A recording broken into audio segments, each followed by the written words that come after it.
Return for unneeded surgery. Surgery. Hold on. Dana A little Newman. Surgery. Yes. A little bit of plastic. Just surgery. A little bit of surgery to get me through the day.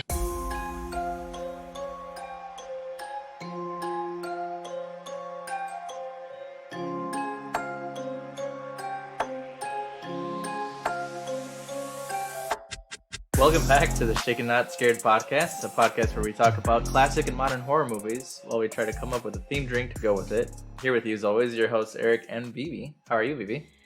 I'm good. We had a fun week, I would say. You think so? We did some stuff. We did. Stuff that's going to be talked about later, but we'll just kind of mention a little bit. But it was fun. We actually, right after recording our last episode, went to a... Google calls them metaphysical stores when you look them up. But it's like, a witchy shop. Bought some stuff for the house. Some stuff to make our videos on Instagram with. Bought some stones. Gonna get some energies. We need energy. I picked some just based off of like what I feel like I need. Like money, energy, motivation. Yeah. I need luck. I got some spell candles too. I could probably post about that and what they mean.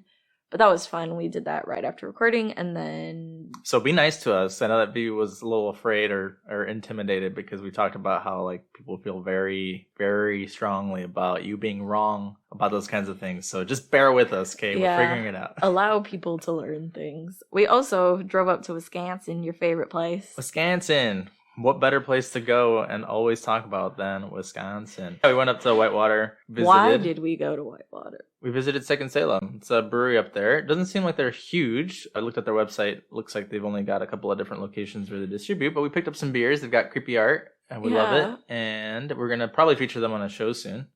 We're going to do an episode based on one of the beers we were able to get up there. But yeah, if you're in Whitewater, check it out. Like Eric said, they sell some pretty cool creepy art.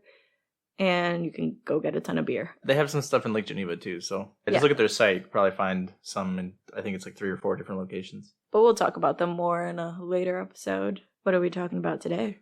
We watched Mortal Kombat, and I know that people don't technically consider that horror. It's going to be creepy, though, if you hate gore, like Vivi. Gore and blood. It was fun, though. Actually watching it, I was like, oh, this is kind of creative and funny. Because I did see you play it a couple times, and you're like, oh, those kills are straight from the video game. So I think it's cool that they, like, kept that in there. At the end, there's very clearly, like, this is the video game, and it's 1v1 character yeah, they made it very, like, homage to video games, which I think is cool. I know people don't tend to like video game movies, or they get such a, like, hard critique, but I was telling you last night, I think these movies need cheesy acting. If it was too serious, it would take away from the fact that it's literally just here for fun. It's here to appease people who are true fans. I hate when people take these movies too seriously. Like, no one's out here making a Mortal Kombat movie to go win the next Oscar. Like, that's not what's being done here. I think it's just pure fun. The teams who put these things together, I mean, you could literally just not get anything like this and have to deal with that, right? I think I'd rather get something than nothing. I haven't seen the original 90s one. We talked about maybe watching it just to compare how it was. I remember them like the back of my hand. I was telling you that some casting I think was way better in the original. But, I mean, it's a good time. I think we should watch this soon. For other creepy content, I haven't been watching too much. I had like a pretty busy week. I think we both did. But I follow this TikTok account. I'm sorry, I'm the queen of not preparing ahead and remembering these people's names. But she currently lives in the real life Conjuring house. Ooh. Yeah. And she makes TikToks about like the creepy things that happen in the house and the apparitions they've seen. She like shows like these drawings in the basement and why, like, you know, in the movie where the exorcism happens, she takes tours around there. They recently, I'm guessing her parents are like kind of paranormal investigators, and that's the reason they live in the house, which is like, whoa, way to take your passions all the way. Yeah. Wait, so her parents were, and so she's just kind of like along for the ride? I think she's into it too. I don't think she's the one with the TikTok account. Anyway, she posted that they actually got invited to the Warrens Museum, which has been closed to the public for years due to zoning issues. I don't know what that means. But they were going to live stream the entire night there, paranormal investigating. And it was on YouTube. It was on Ed and Lorraine Warren's official YouTube, which I didn't know they had. Cool. And like, I tried to tune in for like a minute, and literally it was a minute of them like setting up and talking in front of the Annabelle doll. And I was like, you got creeped out? This is live. And the doll's just staring into my home, into my bedroom. It's energy I don't want, so maybe I'll watch it when it's not live. Send it to me so I can go have a staring contest with Annabelle. Of course, this is why I would never take you to a museum like this. If you've heard of like Robert the Doll, I always like hear that story and think Eric would be that person to confront Robert the Doll and get us killed afterwards. Let's play rock, paper, scissors, Robert. I hate you. You know, like I'm saying we'll have fun. I'm not saying I'm gonna go knock him down. Just have a good time. People who had fun with him are dead now, and you'd be that person. So I couldn't actually watch it. I was just like, maybe I'll watch this when it's not live.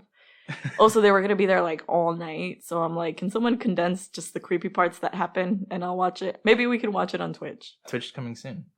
That's pretty much it for our creepy content this week. Cool. Now let's get that overview for 13 Ghosts. I don't even think we mentioned what today we're talking about 13 Ghosts, but if you clicked on the episode, you probably knew that already. 13 Ghosts from 2001. It's a remake, directed by Steve Beck. I did not know it was a remake until we were looking up stuff today. Neither did I. When I was looking up fun facts, it was giving me stuff from the one from the 1960s. And like, this one is pretty big on the special effects. I wonder how they did it in the 1960s. We should watch it, just for fun. I don't know how good it is, but if it got a remake, it's probably everything fine. Gets a remake. It is 2021. It's the era of not knowing what to make, so you just make it again.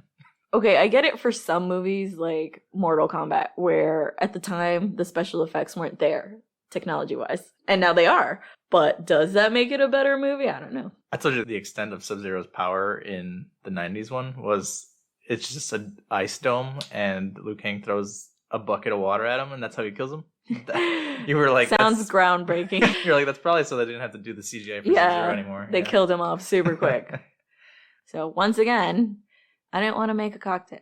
Just kidding. Eric actually went and bought 2 beers ahead of time. The beer is Temporal Purgatory by 18th Street Brewery, straight out of Indiana. We've been there like a couple times. So I once again looked up the description of this beer so we don't sound like uneducated swine. That's fine. We can sound uneducated. We have a bachelor's degree. That's it. We're not that educated. Honestly, nobody cares about that. Nobody. So I do not know what Chinook is. Do you? Chinook? No, I do not. Okay. And Mosaic comes up again. We've heard that in a couple beers now. We should probably look up what it actually is. But it's Chinook and Mosaic hops. Hold your tongue accountable for your worldly sins. In our fiendishly vengeful Sessions Pale Ale. Sessions? Yeah, Session Pale Ale. I always want to say seasons. Because like it's seasonal. Maybe. The moment between each sip may be temporary, but feels like its own brief purgatory. That makes me think that the beer is not good if you're in purgatory drinking it. You just have to hold on to your taste buds. Yeah. Oh, okay, so apparently Chinook and Mosaic are types of hops. Cool. So the artwork is pretty cool. It's called Temporal Purgatory again. It's got a skeleton that's on fire. It's like an entire rib cage just over the words Temporal Purgatory. The skeleton reminds me of the like giant skeleton that was popular last year during quarantine. It was like that 30-foot skeleton from Home Depot that everyone on TikTok had. We don't have a house otherwise, maybe. We'd probably have it. Maybe. Yeah. Actually, we have our small skeleton here hanging out with us in the studio. We'll take a picture later. Yeah, you put him in my work desk because I guess he was in the way. No, that's just the image of you dying working. Forever. That's what we don't want. That got so depressing that I was about to cry. Support our show at Shaken Not Scared Pod. Anyway, you ready to crack it open? Let's pour it. You tried it already? Oh, I did. Fuck. My bad. It's good. Definitely not Purgatory. I like it. If this is where I'm at in Purgatory, that's pretty good. I get a kind of like citrusy taste. Yeah, this is good beer. Those are like always your reviews though. It's good. You gotta keep it simple. Don't be complicated. Just, is it good or not? Yeah. The answer is yes. What would you rate it? I would rate this a 3.5. I would also give it 3.5. Yeah, right? It's pretty above average. So go give it a drink. Cheers. Thanks, 18th Street. We'll visit you soon. Quick disclaimer. I was listening back to some of our episodes on the histories we do. We're gonna get better about fact checking. Because there's like names that I said that were wrong that belong to another story and things like that. So, okay, listen, when you're like researching a ton of stories and watching a ton of movies, you're going to mix up some names and stuff. We did always say that we were bad with names, so there's that. Yeah. That's fine. So, cool. Like we said, 13 Ghosts, a state-of-the-art remake of the classic William Castle horror film about a family that inherits a spectacular old home from an eccentric uncle, to say the least. He wears a scarf. And he has a cane. Bougie. Is that what makes him eccentric? There's just one problem. The house seems to have a dangerous agenda all its own. Trapped in their new home by strangely shifting walls, the family encounters powerful and vengeful entities that threaten to annihilate anyone in their path. That comes from IMDb.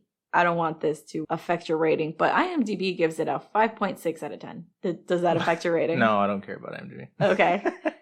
You have some extensive fun facts. The original 13 Ghosts from 1960, directed by William Castle, gave the audience ghost viewers, quote unquote, which were like 3D glasses, only if you looked through one window of the glasses, you could see the ghosts. And if you looked through the other, the ghosts were invisible. Isn't that pretty cool? So kind of like the actual glasses used in this movie. Yeah, but could you imagine that as an actual 60s? thing? You go to the movies and like they give you these glasses and you can't see through one, you can't see through the other. How do you pull that off? I would like to see what that looks like. Yeah. Yeah, I imagine it wasn't perfect, but it's still fun. How would that look? Yeah, it's a good time. Second fun fact I've got is that the crew actually built the whole house and it was difficult to film in since it was hard to avoid reflections. What was the solution? More light. They put lights along the ground and ceiling to eliminate glare and darken the film in post. Huh, that's a good trick to know for when we're trying to take pictures here and I got glare everywhere. The set is pretty impressive. Well, they make it look impressive in the film. So, you ready to dive into it? I am. Let's do it.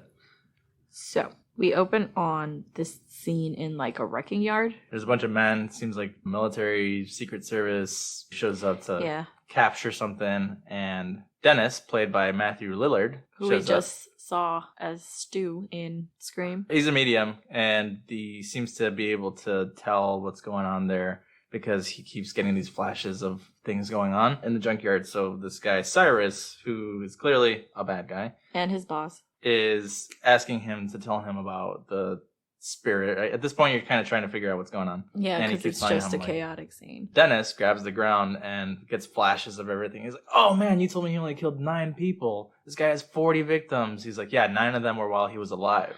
Yeah, and that's what I wanted to point out about his powers is like he can see things, but then as soon as he touches things, it's like he gets more intense visions. Can you imagine living your life like that? It sucks. It's kind of like what's her name? The sister from Haunting of Hill House? No, oh yeah. Haunting of Hill House. She has to wear gloves because every time she touches something, she like finds out some messed up stuff. Yeah. We find out kind of quickly is they're all ghost hunters of some form. Cyrus is loaded and he's paying for this kind of expedition to capture an extremely murderous ghost. And then we get these 2 other ghost hunters that we don't know that much about, but they're basically telling him to stop doing this. They seem like activists, but in the chaos, Dennis is talking about how he doesn't know the spells. You need the 13th ghost. And at this point, you're still confused because you're like, I don't really know what's happening. As a viewer, you're like confused. They mention the 13 ghosts. They bring out a truck spraying blood to lure the ghosts. Hilarious. Dennis is like, oh my god, are you serious? And there's like just the semi-truck just blasting blood to the sides as it's driving through the junkyard. They start this machine that chants in Latin. Dennis's character has these glasses that when he puts them on, it seems like he can see the being that is the ghost. Real quick, I want to talk about these glasses. Sure. They're bad. Why? They are cheap. Oh, you were... Yeah. When we watched them, I was like, they look like the 90 cents glasses you buy at Menards when you're sanding stuff at home so the dust doesn't get in your eyes. And they put little lights on them and they're like, pew pew, futuristic. Don't you know Home Depots are haunted and that's really what they're for? You're supposed to use the dust from the sanding to blow it over the ghosts so you could see them. I'm pretty sure that's been done in movies, right? Where they like throw flour everywhere and then they use like the footprints. Yeah. He's picking off these men. He's throwing super violently and like creatively. So this one, like I thought it was gonna be tame. I forgot how gruesome. This movie is pretty like gory. The first kill was kind of tame in that the guy just gets pulled into a car and blood splatters on the front windshield. But the next guy gets like yanked up to the top and he gets broken backwards and pulled in between 2 cars like a toy. It's pretty interesting that they want to capture such a violent ghost because in the end he ends up killing one of the ghost hunters that's like Let's call them the indie ghost hunters because they're not like mainstream. They're activists. They're like Greenpeace. Yeah. Remember? They make that joke. Yeah, they are. Greenpeace for ghosts. And then Cyrus also ends up getting killed in the chaos. So, like, what I wonder stylistically about how this movie is shot is I think it's pretty cool. Like, this movie has like a bad rating on IMDb, but I think this is a cool effect that happens throughout the movie of the flashes of seeing the ghost and not seeing the ghost, like what people are seeing. I don't know if it's because we're able to see it from Dennis's perspective and he's a psychic, or because he has glasses and he can see it. I thought that was really cool. I agree. I feel bad for Dennis throughout this whole movie. I think he's probably like the best character. Yes. I tweeted Matt Lillard and was like, "You're the best, man. I love this part." I just really enjoy his acting because it's always like just an over-the-top character. What the heck, man? Yeah. It's very Shaggy. He's like Shaggy playing another character. I'm pretty sure that's just to us because we like grew up with that movie, but I'm sure to like the generation before us, he's Stu. He's Stu from Scream, you know? Yeah. But so Dennis is kind of like feeling bad that these ghosts are being captured. He's being paid by Cyrus. Obviously, he works for this guy, but he's like... But he clearly doesn't know the full intent of this man or what he's planning to do. He kind of gets a glimpse of it when he touches him, and he's like, wait, what are you planning? And he's like, mind your business. Mm-hmm. Yeah, and so Cyrus, like you said, dies in the onslaught that happened. Yeah, so you think like, oh, the villain dies immediately in the opening scene. And then we get flash forward to his family. It's done pretty quickly, which I think is, again... Maybe I'm just like, I don't know anything about movies, but I'm like, oh, this is a cool idea just to get that like backstory in there quickly because it's not the main focus necessarily. You don't have to really dive in, no. Yeah. Especially since there's a huge emphasis on that tragic story later anyway. Yeah. So basically it's just like time passing. There was like a fire that ended up killing the wife of this family, the mother. I didn't get this from the intro, but I read later that it's that she died because she was trying to save them. Did you get that? No, I did not get that. I actually got that. The father at the end was like, oh, I should have gone back in after her. It doesn't hint that because the kids are outside in the montage when it looks like the fire is happening, but it's possible. We should probably look further into what that means. Or that site I saw that was wrong. Maybe. Anyway, that's the opening scene you get at this family. Father's name is Arthur. Mm-hmm. Daughter is Kathy. Son is Bobby, I believe. And the next scene is them in a drastically smaller house. It's an apartment. We get introduced to this character, Maggie, who's also in the home. We find out that the father has hired her to be a babysitter to Bobby. I don't understand. After having been heartbroken that wife dies, Arthur has to live in this small apartment and has to hire a nanny. Like, bro, if you're poor... How can you afford a nanny? Yeah. What do you need the nanny for? The daughter is... You said the daughter's like 18 at least in this movie. Yeah. What do you need the nanny for? For Bobby? Sure. But the sister obviously lives at the house too. Yeah, I don't get it unless the sister also works. Again, we're Latino. You know what my parents did? They gave birth to me and I was in charge of the rest. And I think that's kind of the common law that goes here. No so who took care of you? I mean, the streets. Definitely not. Actually, my aunts took care of me a lot. Oh, that's fun. Yeah, I think that's probably something culturally different. I can only speak for Latinos. They are very much in the it takes a village to raise a child mindset of like you rely on your family like that. But it seems like he didn't have an extensive family. He didn't even know he had this eccentric uncle. Like he kind of knew, but he didn't even know he died, which is what comes into play. Like right after, because it's a whole chaotic scene about how they're in this tiny apartment or whatever. There's an argument. The kid is kind of traumatized. He's very into deaths and has his own podcast. Yeah. He's like podcaster recording. In the making. He's recording about suicides and things like that. And he's very a pretty morbid kid. Don't blame him. At this point, I think when we get introduced to the lawyer who's knocking at the door. David Bowie-looking lawyer. Ooh, he looked like shit. He looks creepy. So familiar. I feel like I've seen him in other stuff, but when I looked him up, I couldn't find him. He just looks like a rental version of David Bowie. No offense, actor. Whatever your name is. Is that an offense, though, if you look like Bowie? David Bowie? I don't know. I think if someone called me a low-budget rental. Walmart brand of Vivi? No, a Walmart brand of David Bowie. I think I'd be like, thank you.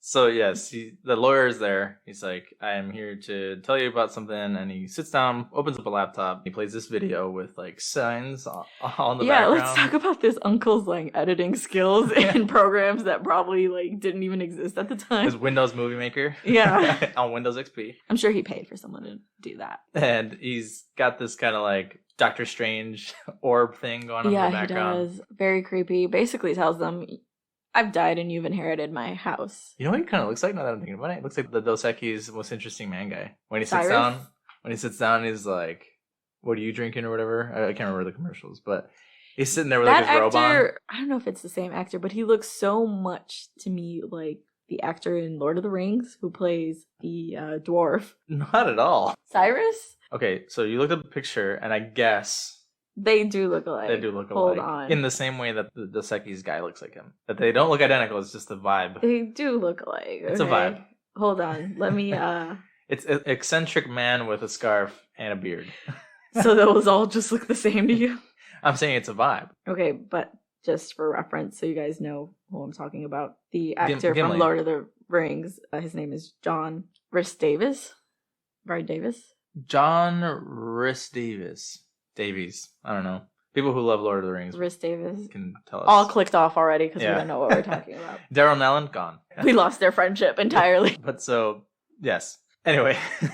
Back to the movie. He's telling them that, behold my fortune.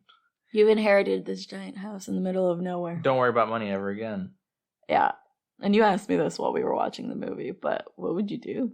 What would you do? I would be suspicious. I was like, hey, look, this random dude that's apparently my uncle has this whole fortune and we don't have to work again. I'd be like, well, we're going to podcast forever. Let's quit the jobs today. We're going to podcast forever with no listeners. We don't care. We have the money to do that. You don't need listeners to podcast. When you have the money. Being all creepy about it, I think I'd be like, I have questions. This isn't even the creepiest part. I'm not into how normal this family reacts to this house because they're just like, oh my God, it's like nothing we've ever seen before. But it's kind of like, wow, this is cool. I think because they do mention that the uncle was eccentric and collected a lot of weird things. Okay, look, eccentric is like going to someone's house and the house is like completely painted black. Not you show up and the whole house is covered in Latin and it's all glass and looks like the front door is gears and metal and locks in some unnatural way. I would disagree. I would say that is very eccentric. I mean, yes, it's eccentric, but I'm saying that like normally, right? Like normal eccentric. Versus, is that a contradiction? Normal eccentric. If you told me, hey, we're going to go to my aunt's house and we show up and it's a freaking house covered in Latin, I'm like, what demons are they keeping out of this house? That's a fair response. No? I mean, what would you do? I would be weirded out for sure. But I think I would still go into the house to look at it. I mean, yes, I'm not saying you drove all the way there. I probably have to go to the bathroom. Like, I'm going inside. Is there a potty? That's all I care about. That's what the girl says. Yeah, she kind of is on the same boat. She's like, is there bathrooms? And is it also glass? Yeah, that's the part that weirds me out. Complete glass houses, I do not understand. Because, like, even if you live in the middle of nowhere, if I would, like, looked out my window and just saw, like, a bear walking across my glass house, I would be like... Do you think that comes from us having grown up in a world where you can't really trust anybody because you're probably going to get robbed? By a bear. By a bear. I went to school for architectural engineering, and when they would show us those, architectural works from specific architects, and a lot of them were glass houses in the middle of nowhere, I'm like, man, I don't know that I would ever actually trust this. I don't care how in the middle of nowhere I am. That makes it worse. It's like if a serial killer comes in and sees that, like, your house is all glass and can literally see everything you're doing. Right. So, no. Glass houses, stay away. So they finally go inside the house. It's very obvious that this house has some kind of weird connection to the zodiac because there's like those symbols, there's calendars, there's a giant machine that's continuing to rotate, and I'd be like, what is this for? This is what I mean, is that this family is very like, ooh, especially the daughter. She was just ready to get out of an apartment. Wow, look at this bed. Wow, look at this bathroom. And she's kind of a brat because it's like she's talking down to the dad for why they live in an apartment, and I'm just like, move out. You are 18. You're like 30 years old. You're wondering what the contraption is in the center of the room. The nanny's kind of keeping up with Bobby because Bobby's a child, right? And he's going to just ride his scooter everywhere. She loses track of him. Okay, also, like, my parents would beat my ass if I was riding a scooter inside the house. Oh, for sure. They'd be like, find a chair and you're going to stay there forever. Yeah. Until I decide you can move. Yeah. The lawyer is explaining things. Basically saying, like, this is all yours. You just sign on the dotted line. Pushy. It's he just doesn't want to deal with it anymore. Oh, and it's clear he knows Cyrus. Something's going on, yeah. We get introduced to Dennis again, and the lawyer very clearly hates him and is kind of suspicious. And Dennis didn't get paid by Cyrus because Cyrus died, so he's looking for his money, and he's here to collect it. Yeah, I also think he did not trust Cyrus and kind of wanted to know what he was doing in that house. For sure. I think he maybe had some sort of like moral conundrum going on there. Yeah, you know, he doesn't seem like a bad character. No. Right? Like in the beginning, you're introduced to him as this kind of like minion to Cyrus, but he definitely has his own moral compass that he's like, this is a bad idea. We shouldn't be doing this. And, you know, just because he's getting paid doesn't necessarily make him a bad guy. Right? But still, he wants his money. Right. So we get this scene where, again, the lawyer is trying to push Arthur to sign and just take the house off his hands, basically. And Dennis is in the basement, quote unquote, looking for the generator. And he is seeing all the ghosts within the basement, trapped, kind of like a zoo. This is why I can't unsee him as Shaggy, because the whole time he's like, ooh, getting scared by like everything, every direction. He's like, I hate it when they do that, because anytime he puts the glasses on, one of them slams the wall, or, you know, the guy with the baseball bat. I don't know why it does this, but when he hits the glass, there's like sparks for some reason. I think it's just meant to show that they're trying to get out and these protection spells are holding them back, and it's two crazy forces clashing. Dennis's character runs up after seeing all the ghosts trapped inside the basement and is like, do not sign for this house, get you and your kids the fuck out of here. He's like, I hunted displaced spiritual energies, wraiths, ghosts. It's funny that he brought up wraiths, because I literally 2 days ago was telling you what wraiths were, because he didn't know. Yeah, because we saw like a creepy TikTok video.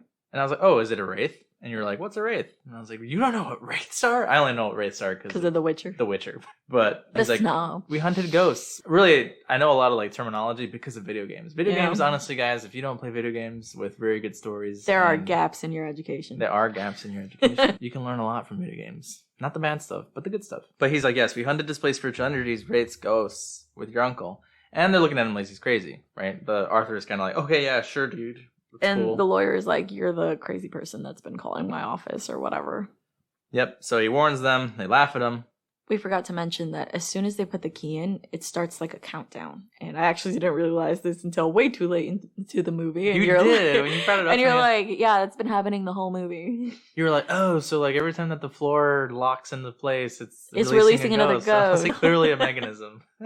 Listen, we were day drinking. It was late. I was vibing off of my vaccine symptoms. It was not a good time. Yeah. I feel better today, in case you cared. Good. I don't have to tell your wife that you turned into a zombie. No, you could turn me back in intact. Okay.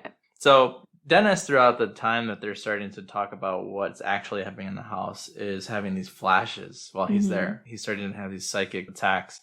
And when Arthur goes to help him, he touches him, and Dennis gets all these flashes of what happened when Jean, Arthur's wife, died. So Dennis immediately learns what happened to Arthur. And I think he gets a liking to Arthur, and this is what builds Dennis's positive and hero arc in a way. Yeah, you could say that. You could also say that he kind of just wants to get out of there and save his own skin too. I mean, yes, it's not that he's like entirely a good guy. He's probably the most realistic character in a way. Honestly, the most likable. Yeah. He's the only character I cared about in this movie, to be honest. Yes, for sure. But yeah, just to kind of summarize, because I do want to get to the part where you explain the ghost to me. I think that's what I'm most excited about. Pretty long. Yeah. Obviously, the whole premise of the movie is these ghosts. They're honestly the funnest thing happening here. The effects, the way they look. I want to talk about the effect that, like, I saw this movie as a kid because I think it was always on TV. Mm-hmm. And the effect that stuck with me is when the lawyer goes down to the basement to collect the money. Oof. And he is taunting the ghosts because, again, he knows they're down there. Yep, there's a ghost that's naked and he's like talking about her boobs. And he's like making fun of the dude with the bat. He's calling them ugly or whatever. Yeah. And this is when the first ghost gets released, and it is what later comes to be known as the Angry Princess Ghost. And he was like, I was just kidding, haha. And keeps backing away and backing away. And as this house is kind of like releasing the ghost, it's opening and closing other glass doors and mechanisms. It like slices him in half. Oh, how would you describe it? It slices him in not the half that you think, not like at the waist. It slices him vertically widthwise. So I don't know how you would explain it. You're backing into a door, and imagine that the door is. I don't think this description helps anybody. He gets chopped from ear to ear. Yes. Like vertically. Does that explain it? I don't know. No, because that makes it seem like he got chopped from like this, just the top of his head. Right, that's true. Okay. Watch the movie. Look it up. Yeah. Have Look nightmares. Up this death. Yeah. No, I remember this scene vividly as a kid, and I pointed out that it reminded me of this other scene in Resident Evil when they get put into a little... Also, like glass. Bites. Like, yeah. With If laser. you've seen that movie, you know what I'm talking about. Yeah. We could probably watch Resident Evil. This is kind of like a popular trope in horror movies that I'm guessing at this time. This whole disfiguring the human body in grotesque ways. So when I was younger, the Museum of Science and Industry here in Chicago had the Human Anatomy exhibit. I don't know if you remember this. I think it's still there. They have pieces of the exhibit still there, but it was a whole exhibit where people who actually donated their bones, their skin, their muscles, everything, were put on display. Nervous systems, everything. Like, I remember going there. Fetuses, yeah. I remember going there and seeing this and thinking exactly of these movies. When the lawyer gets killed and chopped in half, his front half slides down and his back half is still visible on the glass. And this is exactly the kind of displays that you would see at the Museum of Science and Industry. I guess that'd be the best way to describe them, right? Instead of us trying to say it was perpendicular, it was horizontal. Yeah. You could see inside of his body. Oh, it's called sectioning. It's like a section drawing. There you go. Obviously, everyone knows what that means. Yes. But it's like a section view of the human body halved. No, after this, we get like this kind of cool bathroom scene. Because this one ghost has been released. And I thought this was weird when the sister was kind of going in there and like looking at the room. It's very much prepared for a woman. There's perfumes and makeup and things like that in there. And it's like, why would Cyrus have those things? Wouldn't you question that? I don't know. Yeah, in the bathroom, there's like a whole array of like perfumes and potions and lotions. Yeah, but like, why would Cyrus prepare that if the ghosts are trapped, regardless? Why would you just have that if you're like one dude that lives alone? I guess if your lady friend comes to visit. When he's eccentric, he could just be into that. He's just really into perfumes. The effects that they used for this scene is pretty cool. They like kind of zoom in on the glasses, and you can see that there's blood all over the bathroom, but Kathy doesn't see it. There's blood everywhere. The princess is there looking at herself in the mirror, while Kathy's also looking at herself in the mirror. And she goes into the tub, and Kathy, for some reason, uses the tub to wash her face instead of the sink. Yeah, that whole scene, if you actually analyze it, is weird because she's continuously combing her one strand of hair behind her ear. Like one tiny strand of hair. Yeah, it's baby hair.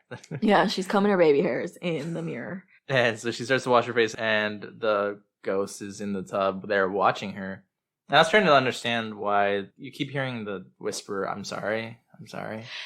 You didn't find that out in your research? Why she says I'm sorry? No, but I do have the backstories to each of these ghosts. Okay. I'll tell those in a minute. But she's saying I'm sorry, I'm sorry, I'm sorry. And she keeps watching Kathy wash her face, and the water through the ghost world turns into blood. And right before she gets stabbed by the ghost, Arthur comes in and is like, Bobby's missing. Let's just get more general to get to the juicy stuff. Essentially, everyone's running around lost. The house keeps switching. Walls keep appearing, disappearing. Bobby is an idiot that keeps going to the basement, even though his mom's ghost is like, don't do it. This is why you should never have children. Pretty cool that he could even when you're a ghost, they don't listen to you. No, that's basically happening. Everyone's running around chaotically. And as this is happening, each ghost is getting released. They don't really believe yet until they get attacked by the Jackal. And which Dennis points out is the worst one. Yes. He's like, we might as well just consider ourselves dead. Well, is the Jackal the worst one? I think the Juggernaut is like pretty bad, considering that he killed almost everyone in the opening scene. Once I get to the deep dive of each of these ghosts, you'll see their tragic backstories. I thought the Jackal was a girl. It's a guy. It's a guy? It looks like a girl. It does, but you'll see why. Oh. Yeah. Whatever he, she, they identify as. My question was, this movie came out before Saw, and she's kind of, or he, or they, are wearing a contraption that kind of looks like one that's very popular in Saw. It's like a cage over their head. Yeah. Dennis is like, we need to get out of here, forget Bobby. And Arthur's like, you need to help me. I'm not leaving this place until I get my kids together. Ghosts. Well, the scene with the Jackal, I guess, is important to point out because, what's her name? Kalina. Shows up out of nowhere with a flare, throwing it at people.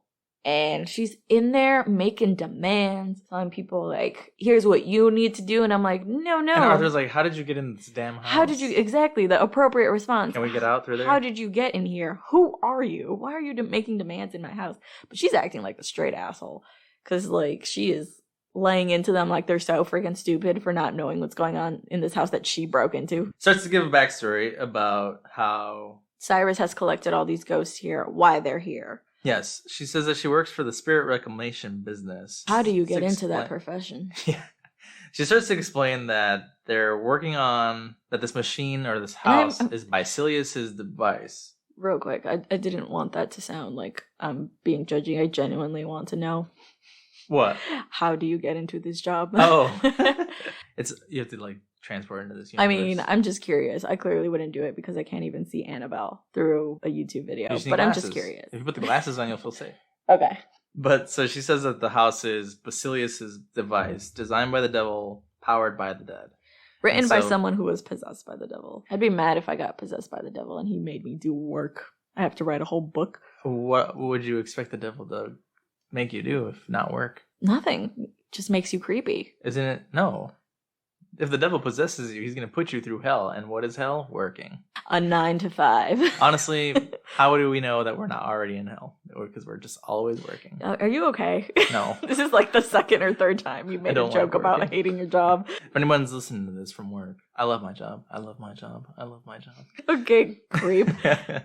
But anyway, so she kind of explains what's going on in this house, what Cyrus's plan was. Apparently, he has to collect 12 earthbound spirits in order to open essentially a portal into hell. It's his life's work.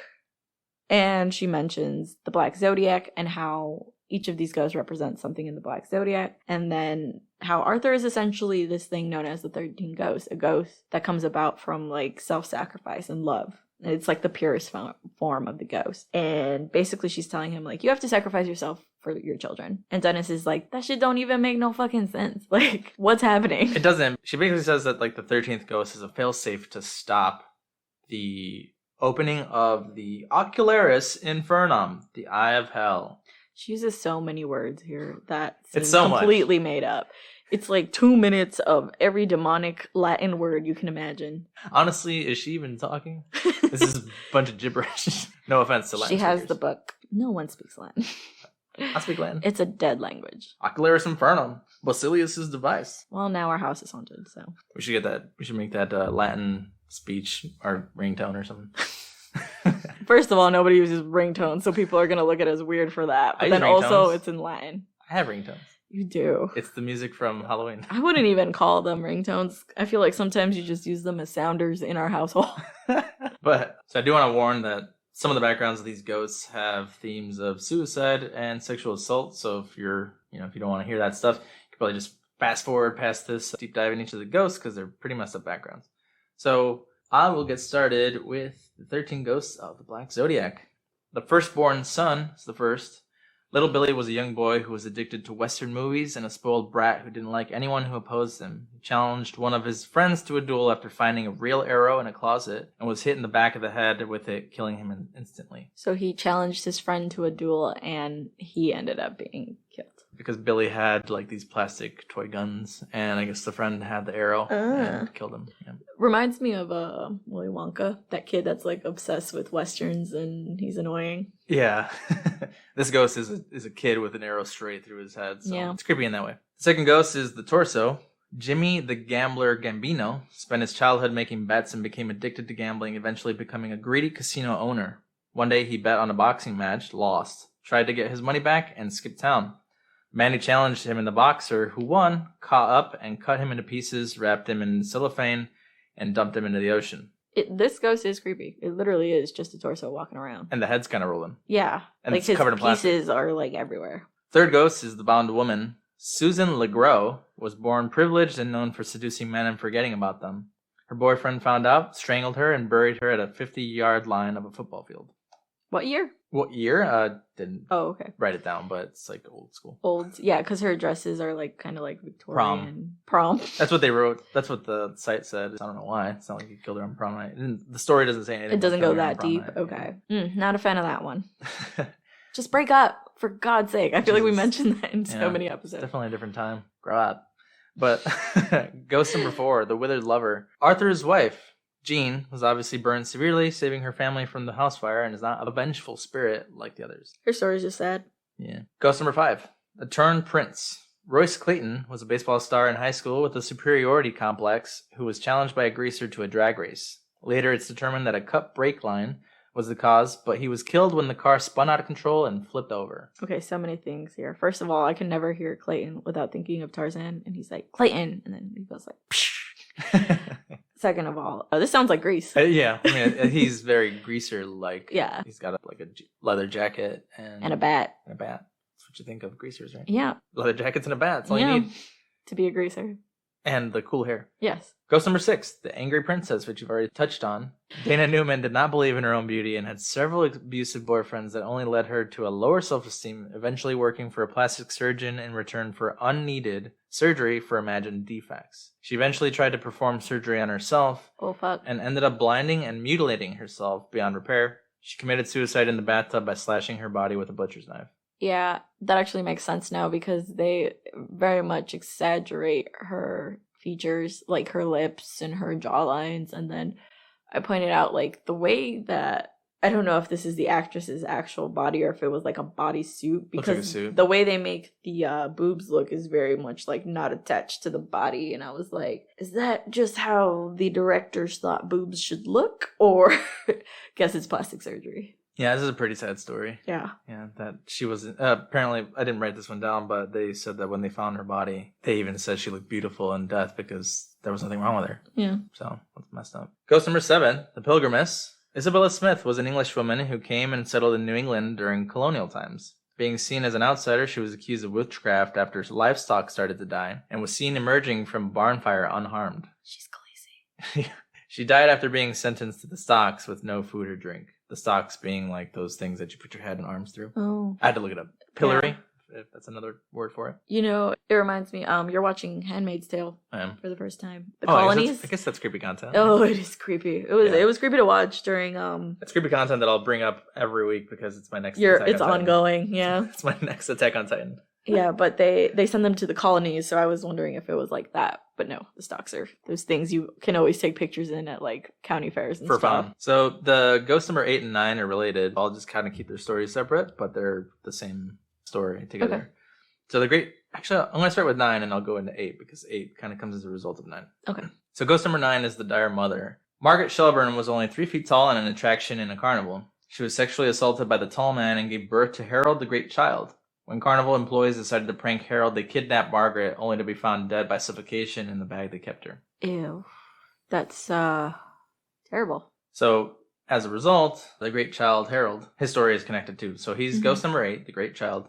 Harold was the son of Margaret Shelburne as a result of his mother having been sexually assaulted by the tall man in the carnival they were part of. He eventually grew up to be 300 pounds and was spoiled by his mother, keeping a childlike mindset and wearing diapers his whole life. After carnival employees tried to prank Harold by kidnapping his mother, she was found dead, and an enraged Harold killed the employees with an axe and displayed their remains for customers to see. As a result, the carnival owner had a mob tear Harold apart. Can you blame Harold, though? No. I don't know. Okay. Yeah. Don't know how to feel about that one. Yeah, don't kill family. What the hell? You will get smacked. Smacked. To death. But ghost number 10, the hammer. George Markley, this one's messed up too. George Markley was a blacksmith and was accused of stealing and threatened with exile. After refusing, a gang hung and burned his wife and children. George beat the gang to death with a sledgehammer and was put to a cruel form of justice by the townsfolk by tying him to a tree and driving railroad spikes into his body with his sledgehammer. To top it off, they cut his hand off and attached the sledgehammer at the stump. Oof. Again, it seems like he had the right to get revenge, and then they punished him for it. Mm-hmm. It's kind of something that Dennis touches on, is that there are spirits who were just evil, and then there are spirits who were... suffered a horrific death. Yes, and who were vengeful, and so all they know is hate. Ghost 11, the Jackal. Ryan Kuhn had an uncontrollable desire for women, sexual assault, and murdering sex workers, and committed himself to Boramwood Asylum with intent to be cured. Ryan went insane attacking a nurse and was bound in a straitjacket with his arms tied tightly, causing his limbs to contort horribly. The doctors eventually locked his head in a cage after attempting to bite through the jacket and sealed him in a basement cell where he began to hate human contact. Ryan purposely stayed behind when a fire broke out in the asylum. Damn, that's intense. He committed himself. He wanted to be cured. Because he wanted to be cured. And then it just, went downhill. It went worse, Yeah. So the Juggernauts, ghost number 12. Horace Breaker Mahoney was 7 feet tall and was seen as grotesque by everyone around him.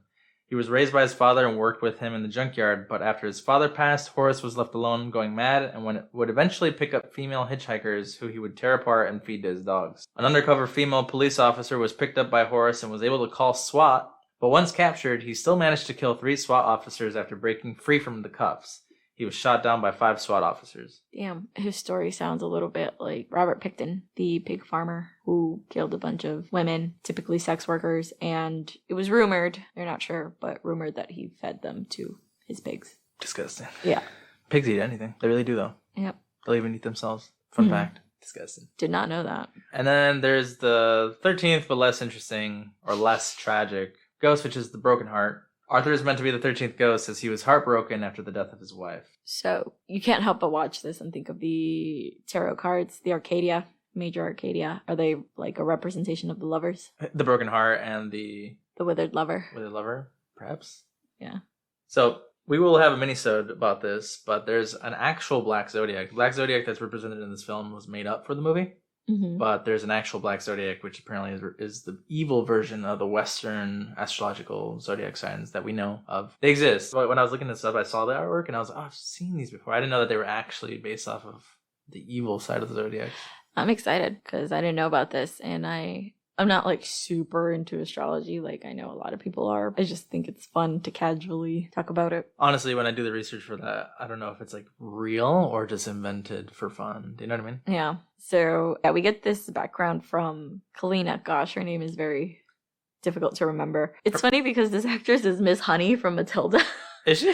Yes. Yeah, she is. It's true. So it's funny to see her be such a like caring character, and then in this one, she's been working with Cyrus the entire time, and they're kind of in a toxic, abusive relationship, which that's a new one, being in an abusive relationship. It's one-sided. It's very Joker Harley Quinn. It's a relationship if both parties aren't involved, and it's just one-sided. It is a relationship when you're trying to get something out of the other person. You need them for something. But yeah, so the rest of this movie is very quick.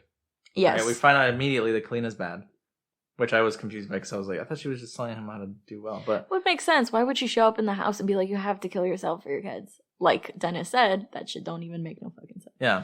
Dennis dies, sadly, but he dies helping protect Arthur from the Juggernaut, which is the last ghost that's released. Which was the ghost that he first saw in the graveyard. And he actually had a vision of his own death earlier in the movie, and it comes true. Pretty sad. Yeah. Dennis Again, great. Like I said, he was probably the only character I cared about living in this movie.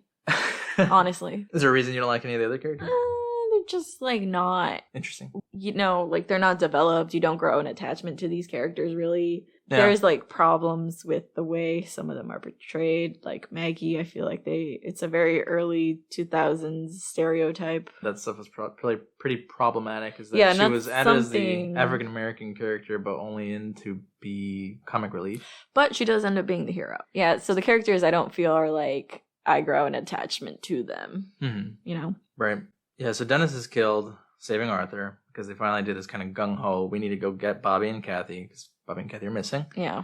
Cyrus starts the chanting machine. That's when we find out that Kalina and Cyrus can actually see each other. And I don't know if Cyrus is actually dead, because he can be seen without the glasses.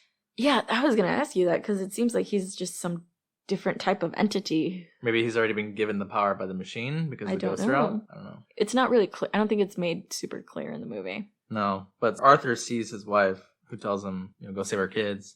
Cyrus kills Kalina by squishing her. Pretty horrible death. Yeah, but pretty bad effect. Oh, yeah. It reminded me of the way Dennis was killed was intense. Like, the Juggernaut breaks him in half on a by wall. Pushing him up against the corner of a wall. I think one of the problems with this movie is, like, the inconsistency in the effects. Sometimes they're pretty cool, and sometimes they're, like, really bad. Mm-hmm. And it's like, why couldn't you guys have it good across the board? Yeah, they have enough budget for the really Possibly, good ones. Yeah. So the kids get revealed to be in the center of the machine. Maggie was downstairs with Kalina because they were going to work together to go stop the machine, put explosives there, because if it didn't work to jump into the machine, they were going to blow it up. So Maggie gets knocked out by Kalina. The ghosts are surrounding the room, and they're kind of like standing kind of hand in hand, and the chanting continues, and Arthur has a face-off with Cyrus. A weird face-off, because he's like counting the ghost and trying to make sense of the whole thing. He's like counting with his hands, one finger at a time. Yeah, it's weird. I don't get why he does that. I guess it's just so the audience could get one final look at each ghost. I wanted to point out this weird scene where they're just taking the cameras through the house, and they're like, look at this cool house. And it's just ghosts chanting. That scene goes on for like a minute or two, and nothing happens. We looked away, and we were talking, and I'm like, oh, this scene is still going on. Yeah. But so Maggie wakes up from having been knocked out and starts messing with the chanting machine. And the machine starts to kind of short circuit. As Arthur is facing off against his uncle, it's starting to short circuit, and then it pans over and you see that Maggie's like messing with the machine like crazy. Also like weird. I don't know if you noticed this. Maybe I'm just like looking for problematic things at this time. They make it seem like a hip-hop song. Oh, they did, yeah. Okay, I just didn't want to seem like I was crazy. I was like, why? It was record scratching. Why did they do that? Yeah, so the ghosts get kind of released from their trance around the room, and they grab Cyrus and are able to attack him and throw him into the machine, and he gets dismembered all over the bodies of the children. Right on top of them. Like, if they haven't seen enough traumatizing shit. The dad, like, jumps into the machine. I don't think he would have made it in real life. You know, if let's say that suspend disbelief for a minute and this is actually happening, I don't think a man would have been able to get in there quick enough because it was still going. It would just occasionally malfunction for some reason. Yes. Yeah. What are the odds of you nailing that?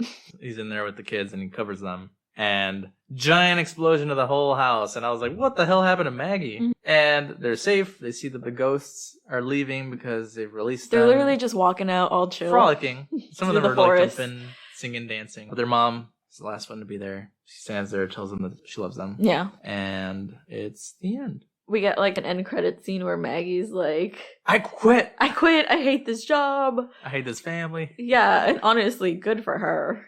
Yep. Yeah, Maggie's definitely the unsung hero of this movie because, like, they'd be dead without her. Yeah. She definitely deserves that pay raise. No, she just deserves to leave. I would sue. Honestly, yeah. I know you just came into this big inheritance. The house blew up, but I'm sure he's still got finances somewhere else. I would sue. The money's probably not all in cash. Yeah. It's somewhere.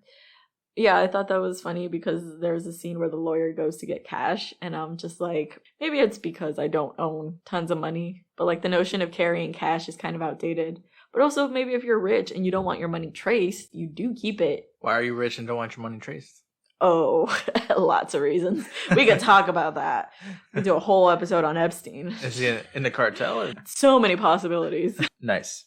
But, so, what is your rating? Okay, this movie is fun, probably not for the reasons they intended. I don't give a shit about this family.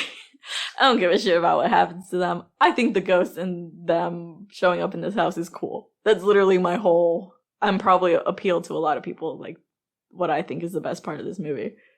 So, I don't know, story-wise and acting-wise, it's not great. The effects are not consistent across the board. I would give it a 6.5. That's not bad. Because it's fun. It's fun with the ghosts, but then there's like so many storylines and effects that don't make it that great. It's kind of like a dark version of Ghostbusters, but not really. Yeah. Because they're capturing ghosts and they're using it for whatever, right? The devil. Yeah. Latin words. They're using it for their Latin. Yeah, it's a good time in terms of the scares and things like that. The effects of the ghosts are pretty cool. But yeah, the story sucks. Dennis is probably the best character, and he's not even the main character. And he dies. He dies. So, 1. Just kidding. Say a 5.5. I don't know. It's not terrible. It's not great. It's one of those things that I think horror movies are definitely a genre of. Even when it's bad, it's kind of good because there's some good things about it. And it just depends on what you want to consider makes it great, I guess. Yeah. Because horror-wise, I'd say it's fine. Right? It's not super scary, I would say. I mean, there's some like gory deaths and things like that. I mean, if that's what makes you scared, sure. It's pretty scary. So, do we talk about what scared Loki this week? Yeah, nothing that should have made him scared. He was scared of the junkyard for some reason, and the lightning, and like all the chanting and sounds that were coming from that junkyard. I think it's scene. Pretty common for dogs to be scared of lightning. And Latin. And Latin. Ooh. You want to tell us about it, Loki? Sounds good. I know he doesn't like thunderstorms. He does get freaked out. Loki's a big chicken. It just needs to rain more. It's about to start. It's April. Oh my god, last April rained every day.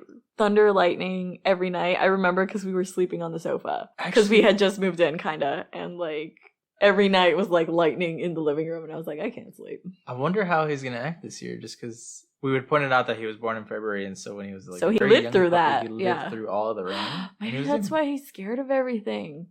That like traumatized him in his puppyhood. Yeah, he really is Courage the Cowardly Dog. That should have been his name. But good job, buddy. You did fine. You didn't really cry too much in this one. You didn't cry too much. All right, is that pretty much it for us here? Yep, that was 13 Ghosts. It was a good time. Pretty messed up, but good time. Either way. Time. As always, we hope you guys had a good time here. You could follow us pretty much anywhere at Shaken Not Scared Pod, except for Twitter. We are Shaken Scared Pod. On Twitter. We are shaken and scared. We switch it up for Twitter. Yeah, you could send us an email at shakennotscaredpod@gmail.com. You can follow us on all your favorite podcasting sites, Apple Podcasts, Spotify, Google, Stitcher, all the other ones that exist out there. Mm-hmm. Give us a listen, give us a follow. Give us a like, give us a review, subscribe, all that good stuff. Check out our website too. We have a bunch of other fun facts on there. If you guys want, oh yes, and all the cocktail recipes are up there now. In case my descriptions have not been great. Wow. I literally stopped describing the drinks at one point, but they're up there now if you want to see them. Yeah, enjoy. Cheers. Okay, thanks. Bye. Bye.